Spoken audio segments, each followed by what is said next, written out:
मैं अध्यक्ष जी आपको दो कहानी बताना चाहता हूं और ये वर्षों से मेरे मन में था। इस पार्लियामेंट में दो बार संजोग से मैं 2009 में सांसद बनकर आया। अनुराग ठाकुर जी से लेकर राजनाथ जी सबों के साथ काम करने का मौका मिला सर। 2011 और 2013 में दो भयंकर घटना हुई इसी वेल में।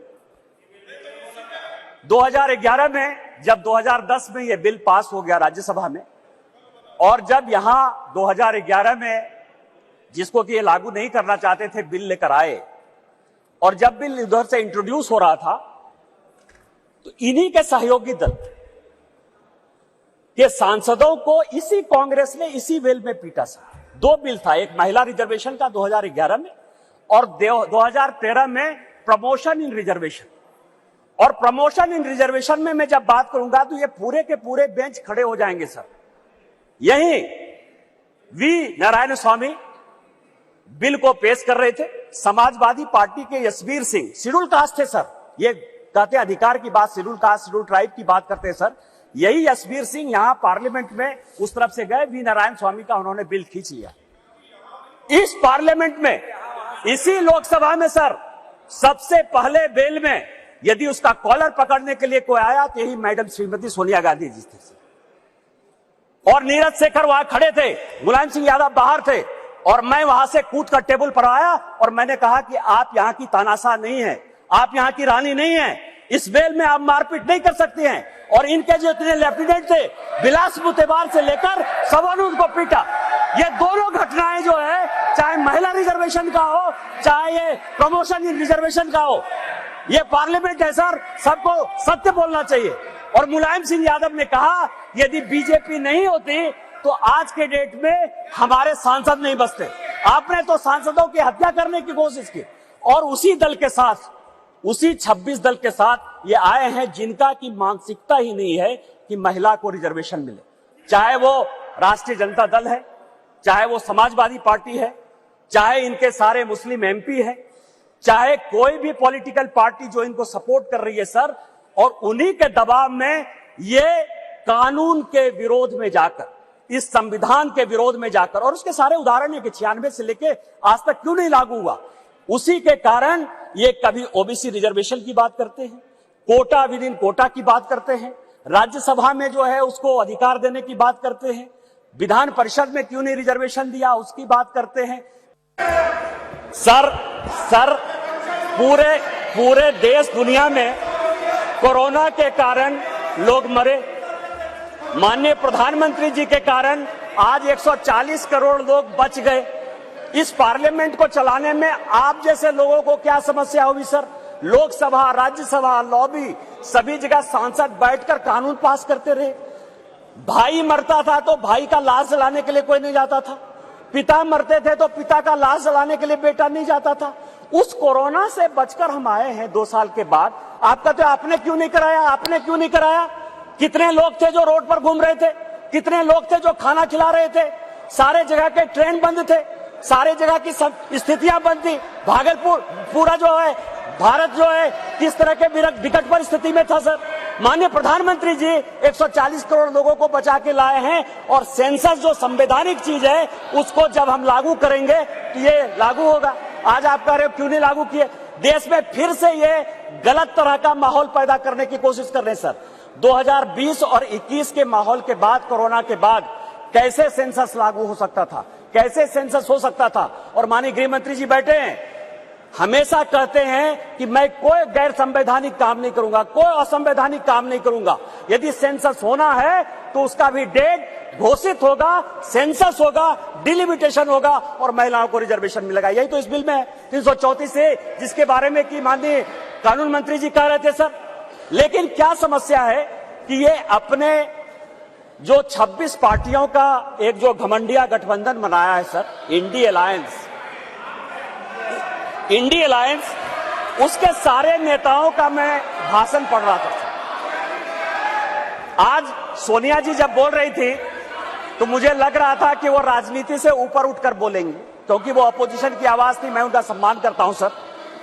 इस महिला रिजर्वेशन के लिए जिन महिलाओं ने पार्लियामेंट के अंदर और पार्लियामेंट के बाहर सबसे ज्यादा आवाज उठाई वो बंगाल की गीता मुखर्जी थी और भारतीय जनता पार्टी की सुषमा स्वराज थी। ये दोनों यदि नहीं रहती तो आज ये दिन भी देखने को नहीं मिलता। 33% यदि रिजर्वेशन लोकसभा और विधानसभा में यदि लागू होने वाला है और माननीय प्रधानमंत्री जी लेकर आए हैं इन दो महिलाओं का, लेकिन सोनिया जी ने अपने पूरे भाषण में न गीता मुखर्जी का जिक्र किया न सुषमा स्वराज का जिक्र किया।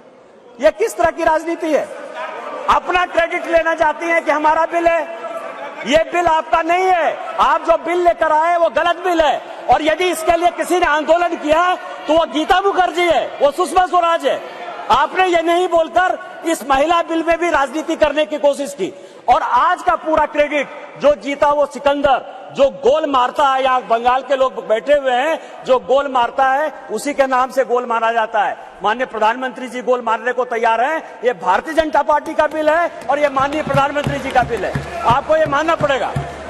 दूसरा सवाल है कि इनके जो अपोजिशन के लोग हैं सर, जो 26 पार्टियों का इंडी गठबंधन बना है, इसमें आप समझिए इनकी भावना कैसे है, महिलाओं के बारे में ये कैसा सोचते हैं। ये सोचते हैं, अब नहीं रहे, इसी सदन के सदस्य थे, राज्यसभा के भी सदस्य थे, इनके पार्टी के बड़े नेता थे अपोजिशन के, वो कहते हैं कि परकटी महिलाएं आ जाएंगी। क्या महिलाओं के लिए इस तरह की बातें होनी चाहिए?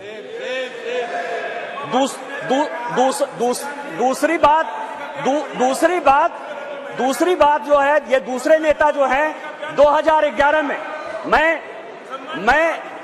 मैं अध्यक्ष जी आपको दो कहानी बताना चाहता हूं और ये वर्षों से मेरे मन में था। इस पार्लियामेंट में 2 बार संजोग से मैं 2009 में सांसद बनकर आया, अनुराग ठाकुर जी से लेकर राजनाथ जी सबों के साथ काम करने का मौका मिला सर। 2011 और 2013 में 2 भयंकर घटना हुई इसी वेल में। 2011 में जब 2010 में ये बिल पास हो गया राज्यसभा में और जब यहां 2011 में जिसको कि ये लागू नहीं करना चाहते थे बिल लेकर आए और जब बिल इधर से इंट्रोड्यूस हो रहा था तो इन्हीं के सहयोगी दल के सांसदों को इसी कांग्रेस ने इसी वेल में पीटा सर। 2 बिल था, एक महिला रिजर्वेशन का 2011 में और 2013 में प्रमोशन इन रिजर्वेशन। और प्रमोशन इन रिजर्वेशन में मैं जब बात करूंगा तो ये पूरे के पूरे बेंच खड़े हो जाएंगे सर। यही वी नारायण स्वामी बिल को पेश कर रहे थे, समाजवादी पार्टी के यशवीर सिंह, शेड्यूल कास्ट थे सर, ये कहते अधिकार की बात, शेड्यूल कास्ट शेड्यूल ट्राइब की बात करते हैं सर। यही यशवीर सिंह यहां पार्लियामेंट में उस तरफ से गए, वी नारायण स्वामी का उन्होंने बिल खींच लिया। इस पार्लियामेंट में, इसी लोकसभा में सर, सबसे पहले बिल में यदि उसका कॉलर पकड़ने के लिए कोई आया तो यही मैडम श्रीमती सोनिया गांधी जी थे सर। और नीरज शेखर वहां खड़े थे, मुलायम सिंह यादव बाहर थे और मैं वहां से कूद कर टेबल पर आया और मैंने कहा कि आप यहां की तानाशाह नहीं है, आप यहां की रानी नहीं है, इस बेल में आप मारपीट नहीं कर सकते हैं। और इनके जो इतने लेफ्टिनेंट थे, बिलास मुतेबार से लेकर सबों ने उनको पीटा। ये दोनों घटनाएं जो है, चाहे महिला रिजर्वेशन का हो चाहे ये प्रमोशन इन रिजर्वेशन का हो, ये पार्लियामेंट है सर, सबको सत्य बोलना चाहिए। और मुलायम सिंह यादव ने कहा यदि बीजेपी नहीं होती तो आज के डेट में हमारे सांसद नहीं बचते। आपने तो सांसदों की हत्या करने की कोशिश की और उसी दल के साथ, उसी 26 दल के साथ ये आए हैं जिनका की मानसिकता ही नहीं है कि महिला को रिजर्वेशन मिले।